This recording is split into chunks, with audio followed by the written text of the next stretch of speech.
Hello everyone, कैसे हैं आप। स्वागत है आपका हमारे यूट्यूब चैनल आर्य कोचिंग सेंटर में। जैसा कि हमने कल पढ़ा था कि आधुनिक आर्य भाषा का समयकाल देखा था कि प्राचीन हिंदी कौन से समयकाल में, आधुनिक, मध्यकालीन।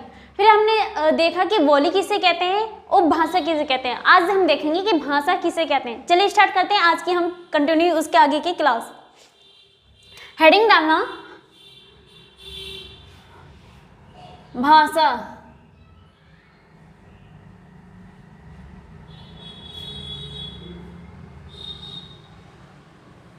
हेडिंग डालना, भाषा किसे कहते हैं।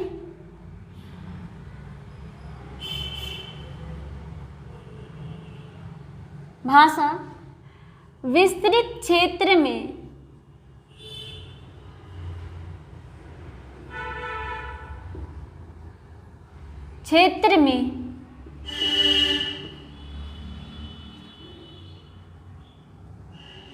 विशेष क्षेत्र में बोली,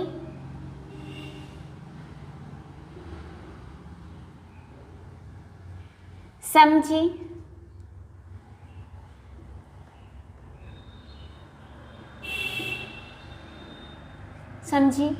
पढ़ी जाने वाली,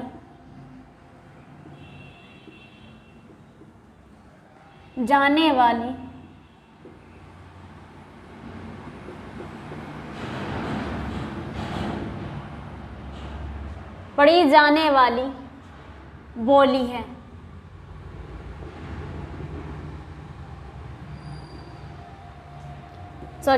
पढ़ी जाने वाली बोली है।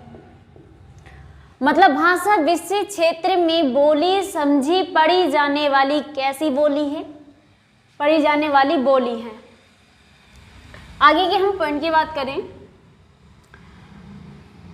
भाषा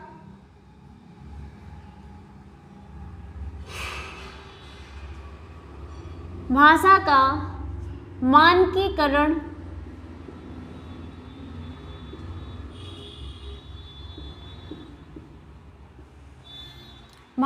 मानकीकरण वे शब्दावली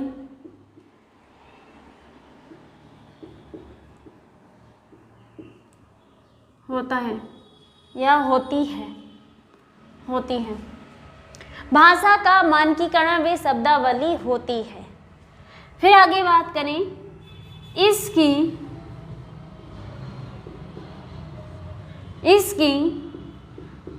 लिपि एवं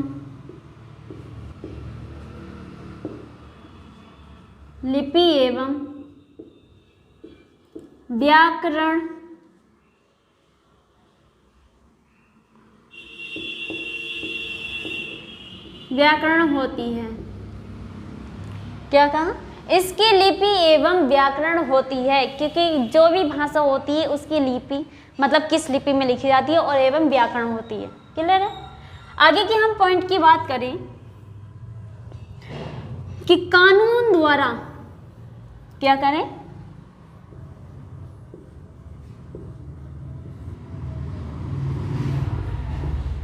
कानून द्वारा मान्यता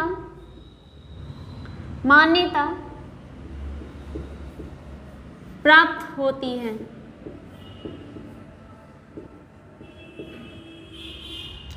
कानून द्वारा मान्यता प्राप्त होती है। नेक्स्ट की हम बात करें,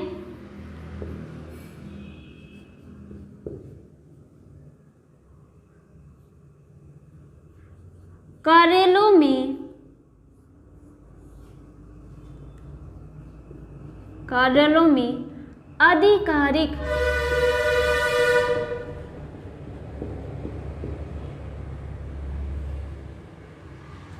आधिकारिक रूप से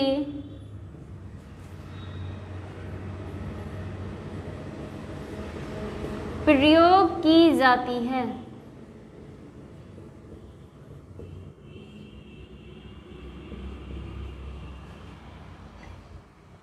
क्या कही जाती है? कार्यालयों में आधिकारिक रूप से प्रयोग की जाती है, मतलब किसी भाषा को कार्यालय में मतलब कोर्ट वगैरह में मान्यता दी जाती है तो वो आधिकारिक रूप से उसकी मान्यता दी जाती है, तो उसी भाषा को कार्यालयों में प्रयोग किया जाता है। आगे की हम बात करें,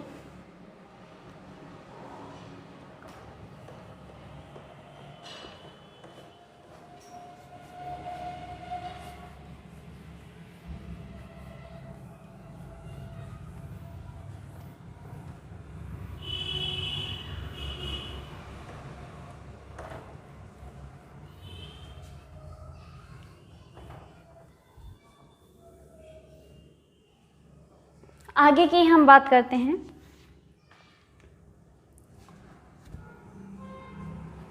अगले पॉइंट की,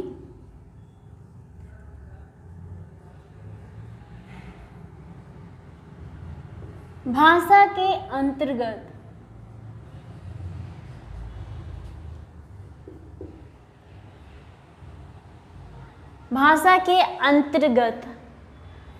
कई उपभाषाएं आती हैं, कई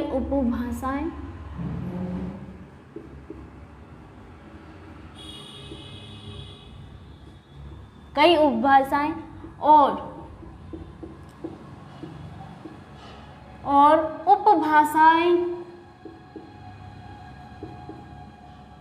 उपभाषाओं के अंतर्गत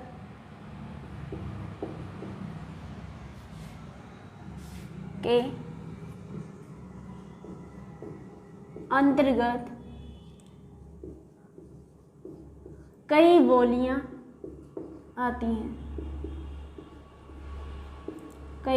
आती हैं या होती हैं। क्लियर है? भाषा के अंतर्गत कई उपभाषाएं और उपभाषा के अंतर्गत कई उपबोलियां आती हैं। क्या नेक्स्ट हम बात करें, हेडिंग डालना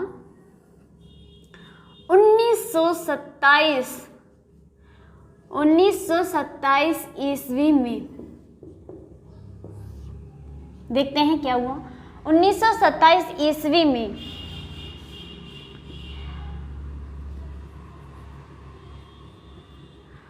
सर्वप्रथम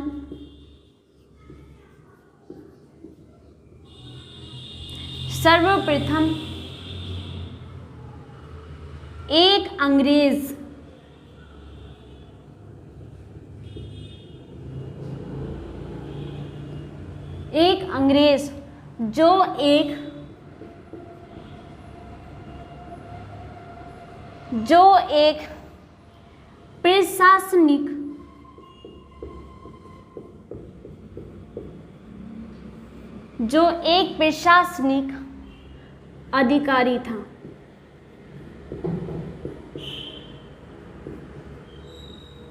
जो एक प्रशासनिक अधिकारी था। सर्वप्रथम एक अंग्रेज जो एक प्रशासनिक अधिकारी था, उसने ही, जिसका नाम था George Abraham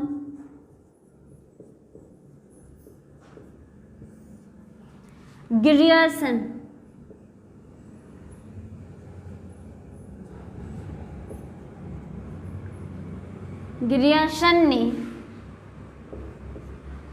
George Abraham Grierson ने, जिसका नाम था अंग्रेज का जॉर्ज अब्राहम ग्रियर्सन ने हिंदी को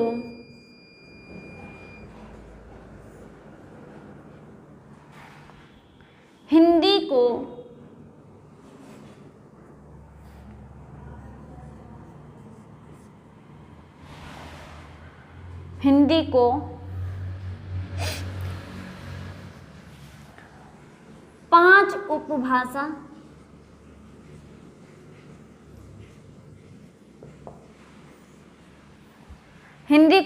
उपभाषा क्या था। 1927 ईस्वी में सर्वप्रथम एक अंग्रेज जो एक प्रशासनिक अधिकारी था, जिसका नाम ही जॉर्ज अब्राहम ग्रियर्सन था, उसने ही हिंदी को 5 उपभाषा और 17 बोलियों में तो वर्गीकरण किया गया। आगे हम देखते हैं कि 5 उपभाषाएं।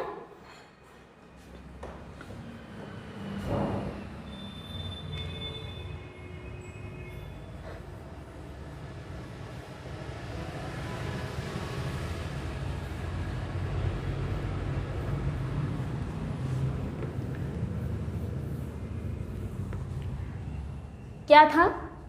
5 उपभाषा और 17 बोलियां।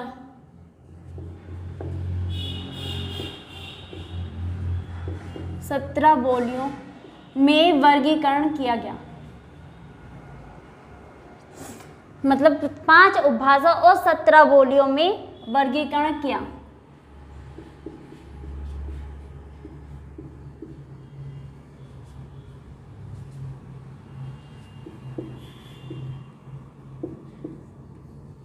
वर्गीकरण किया। अब देखते हैं कि 5 उपभाषा कौन सी थी और 17 बोलियां कौन सी थी। जो पहले हेडिंग डालना, शोर श्रेणी अपभ्रंश।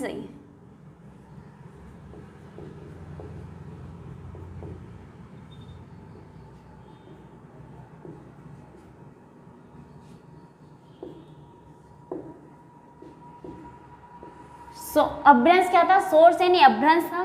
इसमें जो उपभाषा थी हमारी, पहली जो उपभाषा थी, ऐसे कर लेना, पहली उपभाषा थी हमारी पश्चिमी हिंदी।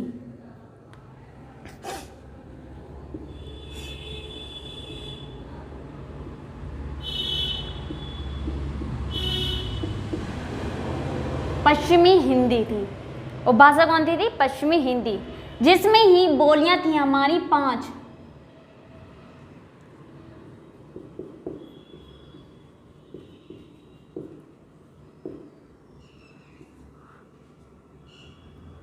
बोलियां थी हमारी 5। पहली कौन सी थी?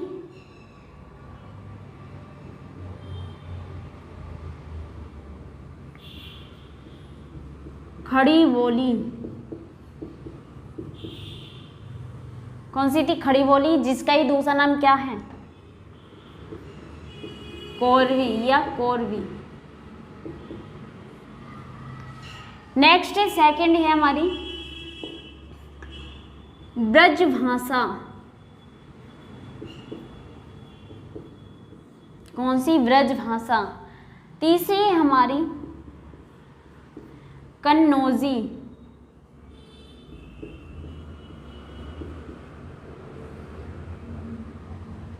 कौन सी है? कन्नौजी। चौथी की बात करें फिर है हमारी बुंदेली। बुंदेली। पांचवी हमारी हरियाणवी।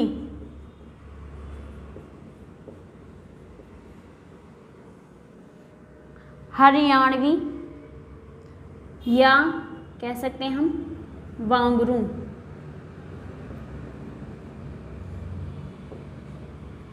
वांगरू, हरियाणवी का ही दूसरा नाम वांगरू है, या हरियाणवी या वांगरू।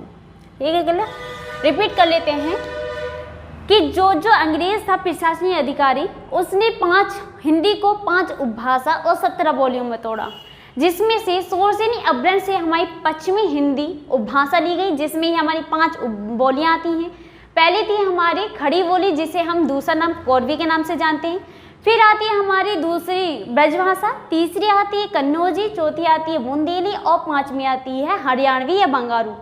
हरियाणवी को ही हम बंगारू भी कहते हैं। क्लियर हो गया? अब नेक्स्ट उपभाषा देख लेते हैं। हम दूसरी उपभाषा देखते हैं कि दूसरी उपभाषा कौन सी थी।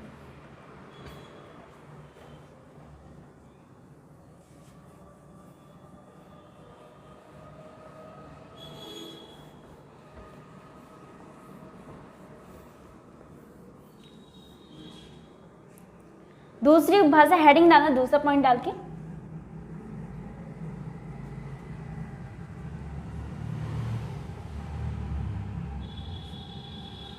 उपभाषा।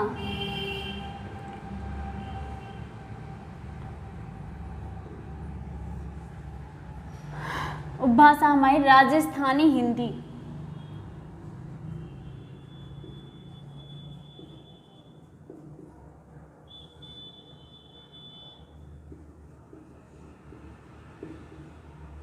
कौन सी? राजस्थानी हिंदी, जो कि सोर्स यानी अपभ्रंश से ही विकसित है। इसमें बोलियां आती हैं हमारी, देखते हैं कौन कौन सी बोलियां इसमें।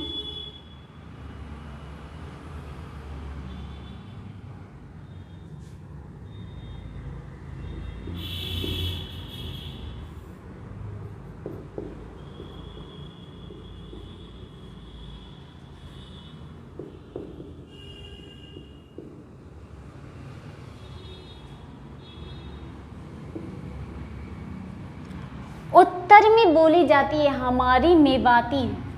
कौन सी? मेवाती बोली। पश्चिम में बोली जाती है हमारी मारवाड़ी।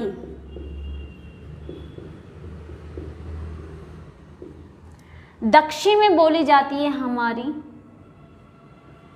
मालवी।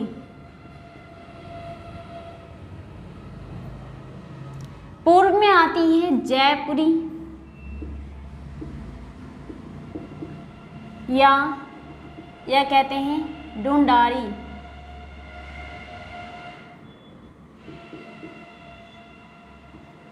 इसे ढूंढारी के नाम से भी जानते हैं। उत्तर में हो गई हमारी मेवाती बोली, दक्षिण में हो गई मालवी, और पश्चिम में होगी मारवाड़ी, और पूर्व में हो गई जयपुरी ढूंढारी। इसमें एग्जाम में क्वेश्चन भी पूछा जाता है कि जयपुरी को ही जयपुरी बोली को ही हम किस नाम से जानते हैं? ढूंढारी के नाम से। क्लियर है? अब देखते हैं हम तीसरी उपभाषा।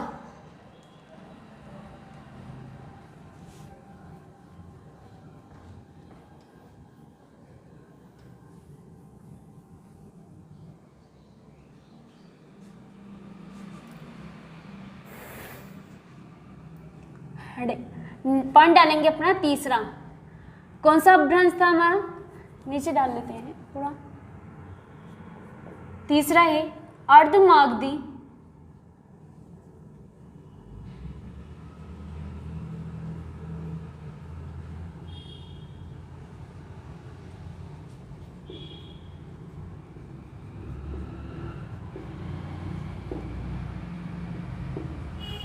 अर्धमागधी अपभ्रंश।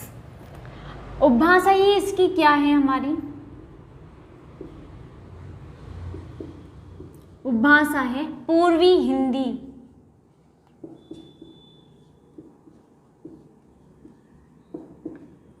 कौन सी है? पूर्वी हिंदी। पूर्वी हिंदी की हम बात करें, इसमें बोलियां कौन सी आती हैं?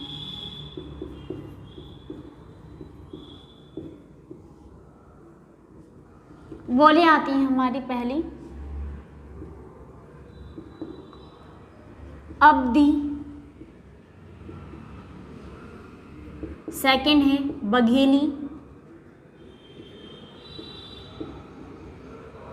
बघेली, तीसरी आती है छत्तीसगढ़ी,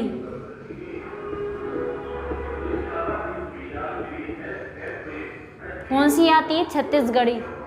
अर्धमागधी अपभ्रंश से उपभाषा निकली पूर्वी हिंदी, उसमें ही अवधी, वघेरी, छत्तीसगढ़ी 3 बोलियां हैं। नेक्स्ट की हम बात करें चौथे की। चौथा आता है हमारा मागधी अपभ्रंश। कौन सा? मागधी अपभ्रंश।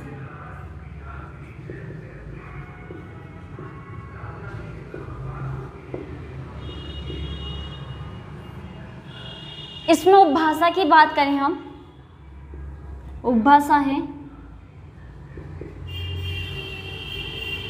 बिहारी हिंदी,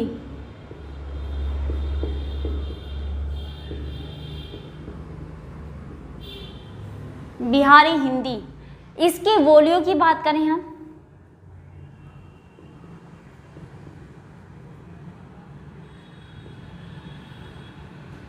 बोलियां हैं मगही, पहली है मगही, दूसरी है मैथिली, तीसरी है भोजपुरी।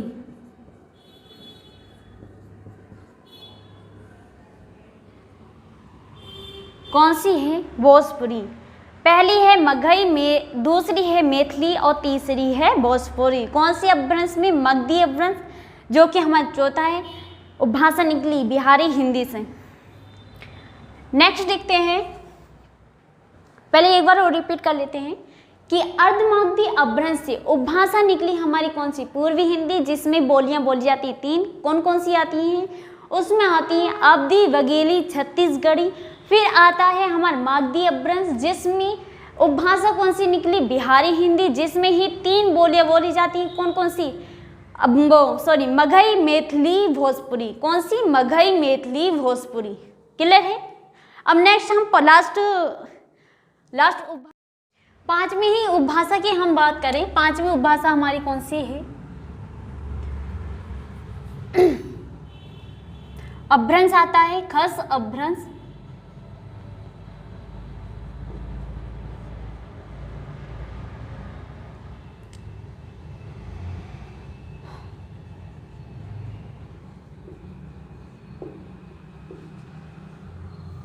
खस अपभ्रंश। खस अपभ्रंश में ही हमारी 5वीं जो उपभाषा आती है, 5वें नंबर की उपभाषा हमारी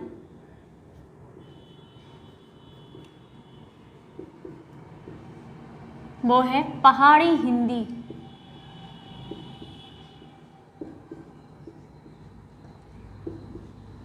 पहाड़ी हिंदी में हमारी 2 बोलियां आती हैं। बोलियां कितनी आती हैं? 2 बोलियां। कौन कौन सी? पहली है गढ़वाली,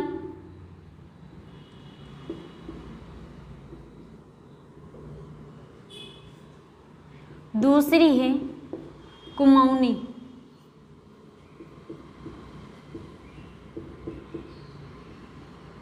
कौन सी है? पहली है गढ़वाली, दूसरी है कुमाऊनी। आगे हम नेक्स्ट टॉपिक की बात करें। 5 तो हमारी उपभाषा हो गई और 17 बोलियां हो गई। ये खत्म हो गया टॉपिक। नेक्स्ट हेडिंग डालो।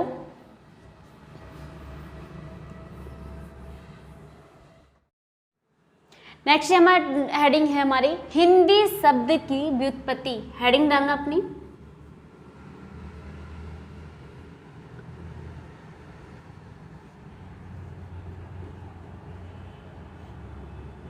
हिंदी शब्द की व्युत्पत्ति।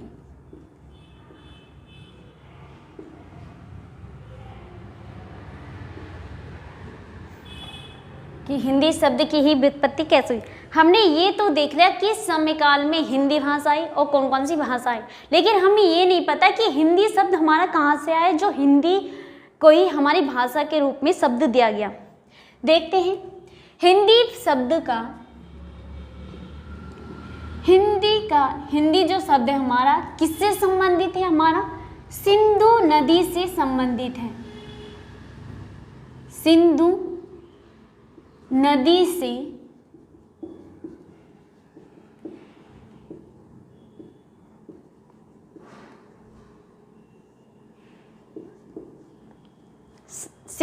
से संबंधित है।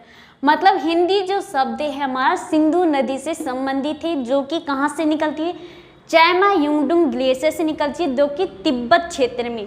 ये जो नदी है तिब्बत और जम्मू कश्मीर के बीच में बहती है। कहाँ बहती है?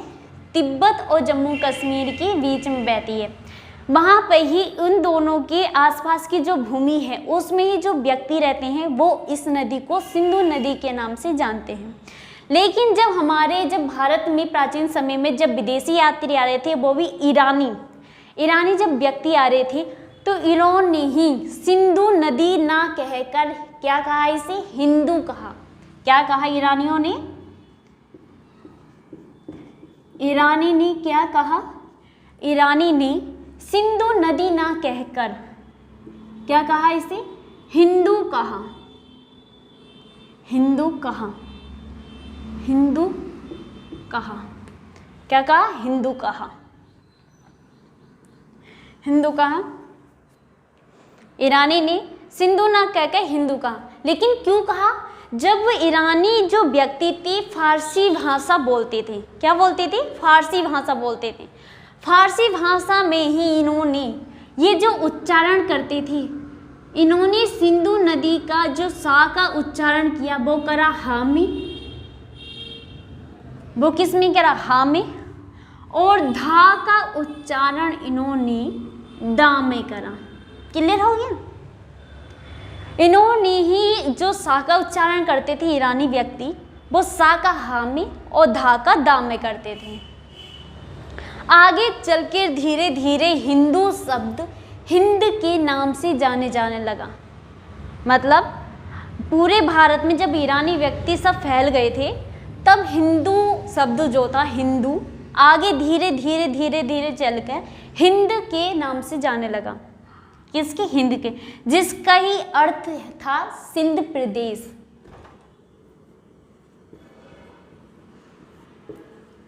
फिर हिंद का अर्थ बना हमारा,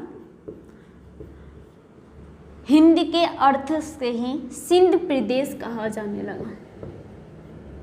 सिंध प्रदेश, क्या? सिंध प्रदेश, क्या? सिंध प्रदेश। फिर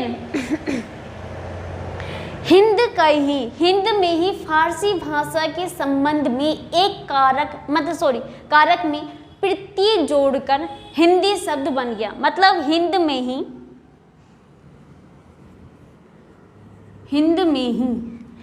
प्रत्यय ई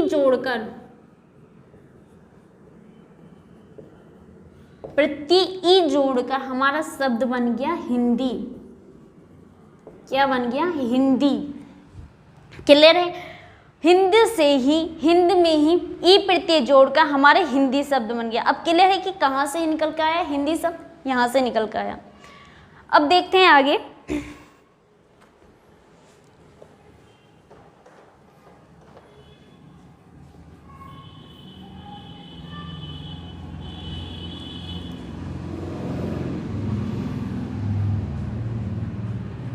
इसका क्रम देख लेते हैं हम एक बार को।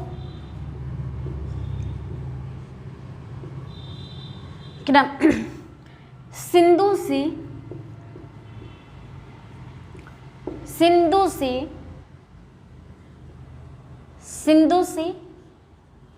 हिंदू कहा जाने लगा। हिंदू कहा, हिंदू से ही हिंद बना। हिंद में ही प्रत्यय ई जोड़कर हमारा बन गया हिंदी शब्द। क्या बन गया? हिंदी शब्द, हिंदी बन गया। अगर हम इसमें कुछ महत्वपूर्ण प्रश्न की बात करें, मतलब क्वेश्चन यहाँ से कहाँ कैसे बन सकता है, यहाँ पे क्वेश्चन कैसे बन सकता है, पॉइंट की बात करें, पॉइंट है हमारा कि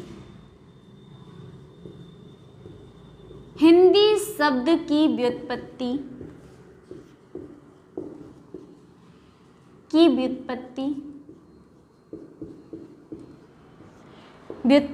किनके द्वारा हुई? हिंदी शब्द की व्युत्पत्ति ही किनके द्वारा हुई? ईरानी व्यक्तियों के द्वारा, ईरानियों के द्वारा। ये एग्जाम में क्वेश्चन पूछा गया है ज़्यादातर कि हिंदी शब्द की व्युत्पत्ति कहाँ से हुई है? ईरानियों के द्वारा, ईरानियों द्वारा। लगभग 1000 ईसा पूर्व में, समय काल क्या था? लगभग 1000 ईसा पूर्व में। नेक्स्ट हमारा पॉइंट बनता है, नेक्स्ट क्वेश्चन, हिंदी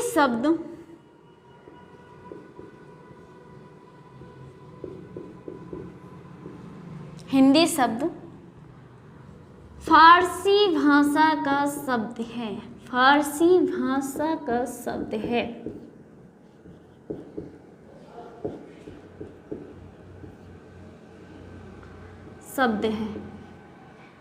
कैसा शब्द है? फारसी भाषा का शब्द है, जो कि आगे हम चैप्टर पढ़ेंगे तत्सम तद्भव, तो उसमें ही ये फारसी भाषा शब्द कैसा है? ये एक विदेशी शब्द है।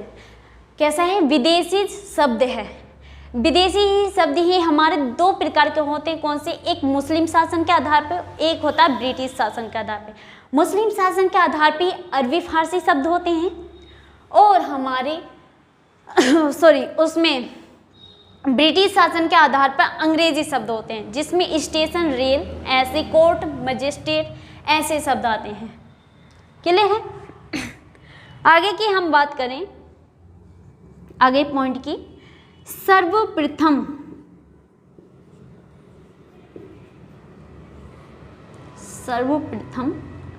हिंद शब्द का प्रयोग, हिंद शब्द का प्रयोग कब किया गया? हिंद शब्द का प्रयोग किया गया मुस्लिम शासन में एक व्यक्ति था अल-बरूनी। कौन था? अल-बरूनी।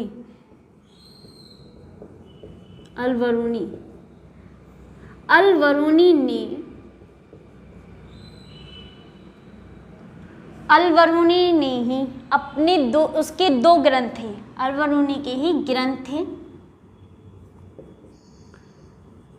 कौन कौन सी? एक था किताब उल हिंद,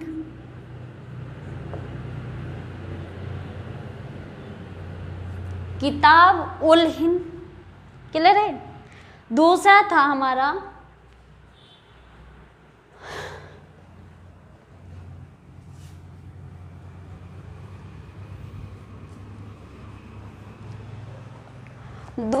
हमारा ग्रंथ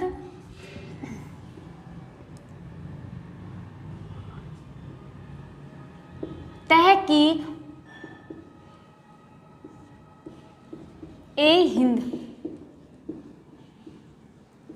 कौन सा था? तहकीक ए हिंद। उसके ग्रंथ थे किताब उल हिंद, दूसरा था तहकीक ए हिंद। इसमें इन दोनों ग्रंथों में ही हिंद शब्द का सबसे पहले प्रयोग किया गया। क्लियर है? आज के लिए बस इतना ही, फिर कल मिलते हैं, कंटिन्यू आगे क्लास में।